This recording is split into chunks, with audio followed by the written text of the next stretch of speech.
Il est celui que le riche Zachée cherchait lorsqu'il est monté sur l'arbre de l'inquiétude. Tu n'as pas besoin de monter sur l'arbre pour voir Jésus. Ne limite pas la main de ton Dieu, car ce n'est pas parce que Dieu ne te regarde pas qu'il ne te voit pas. Comme le riche Zachée était petit de taille. Mais ce que le diable a oublié, la taille de son grand Dieu commence là où la main des hommes s'arrête. Donc l'abandon des hommes n'est pas l'oubli de Dieu, car il n'y a pas de fidélité de Dieu sans infidélité des hommes. Alors, jette le manteau de l'inquiétude. J'aimerais m'adresser à une personne qui se retrouve dans une très longue attente et qui est en train de traverser des épreuves très difficiles depuis longtemps. C'est parce que ton exaucement a de la valeur.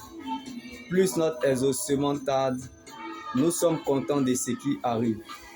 Jésus est en ta direction. Alors, attache-toi à ce que tu crois, à la parole de Dieu. Observe et ne dis rien, car il connaît la fin. 7. Ton exaucement est important. Même si elle tarde, attends-la.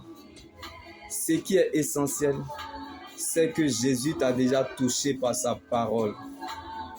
Quel que soit le temps que ça prendra, tu as déjà été exaucé spirituellement par la parole de Dieu. Même si c'est long, elles arriveront sans retard.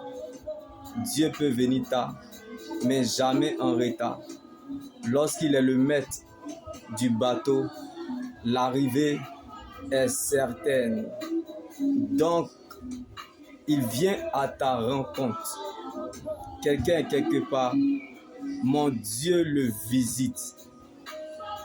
Le salut est entré aujourd'hui dans ta maison parce que tu es aussi fils d'Abraham.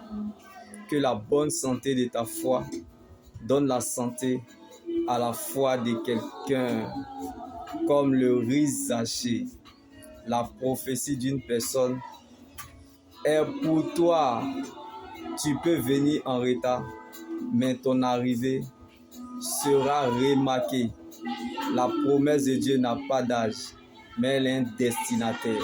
Alors que la joie du Seigneur soit votre force et votre partage, et que Dieu prenne donc la forme de ce qui vous manque. Là où est ta foi, est ta victoire. Mettons donc les caméras sur Jésus. Là où est ta richesse, est bel et bien ton cœur. Même si le Seigneur n'est encore rien dit, mais je sais que tu dois garder ce qu'il t'a dit.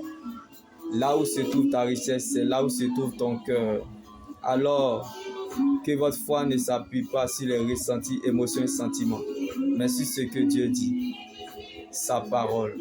Car la foi, c'est accepter ce que le cœur a reçu, la parole de Dieu. La foi, c'est accepter la parole de Dieu dans les circonstances. La foi, c'est voir ce que les yeux n'ont pas encore vu. La foi, c'est de troubler ces troubles.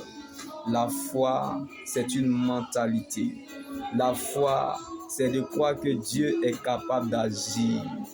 Alors, sois consolé depuis ta position dans le nom de Jésus. Car Dieu n'a pas changé de position. Jésus est le même hier, aujourd'hui, demain et il demeure éternellement. Donc la parole de Dieu est notre position. Alors, quelle que soit ta position, sois consolé depuis ta position dans le nom de Jésus.